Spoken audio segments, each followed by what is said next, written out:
Tonight is the third edition or episode of our topic. Our guest, the expert for this topic, is still in the studio. What are some common conceptions about population growth and how can we address them? Thank you very much.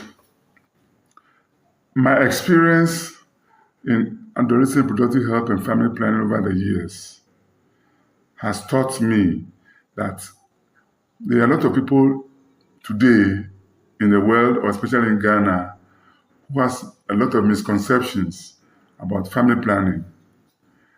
They think when they say family planning, they are being denied of having children. Some also think the white man is using family planning to stop them from making babies in Africa. Some of them also say family planning medicines or family planning drugs when you take them, you will never give birth again. And some also say family planning is not traditional. It is a foreign product that is being imported into Africa, especially Ghana, for people to use. So in this light, I would like to say that family planning actually is there, but if you want to use it, you have to get yourself well educated before you use it, because there are misconceptions, there are difficulties, there are negative side and positive side of family planning uses.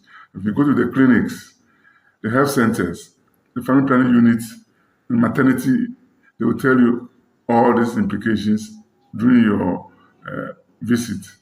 Okay, how does population growth intersect with other global challenges like climate change, poverty, and inequality? Thank you very much. Climate change with regards to population growth is a very critical issue now. Now, the reason is that when there is family or high population and there is disaster like rainstorm, fire, or landslide, the area that has a lot of population is highly affected. Especially in Ghana today, the rainfall, where there are floods, most affected are people who are there, who are occupying large areas where there's poor drainage. And when there's a rainstorm, it affects people more than even buildings, because they are displaced, they become homeless, and they become migrants to other places. Okay, but when it comes to poverty and inequality aspect too? Now, poverty and inequality is that when there is a disaster, let's say 3,000 people have been affected, immediately the richer ones get what they want. They take their people away to the cities, and the poorer ones continue to stay in where the affected areas. That is one of the inequality, because there come to play who you know, where you are, and who can help you. In such disaster, usually women and children are the ones you can help. But when there is a big man with money, is rich, he will be able to look after certain people and leave others. So that's where inequality also comes in. And the men normally help their parents and leave other people behind. Okay.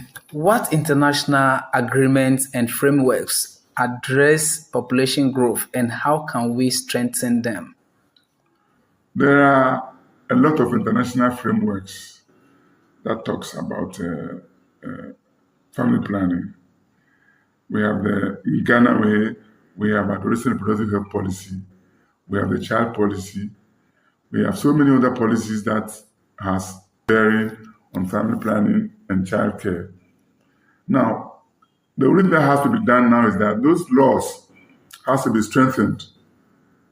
It must be demystified and make everybody understand that these are what the law is saying when there is a disaster, when there is a climate change, or when there is a situation where people have to be assisted. So how can it be strengthened? It can be strengthened by the government having a strong policy or backing it with a LI, legislative instrument, and making sure that every society or every area where the law has to apply will be applied to the latter.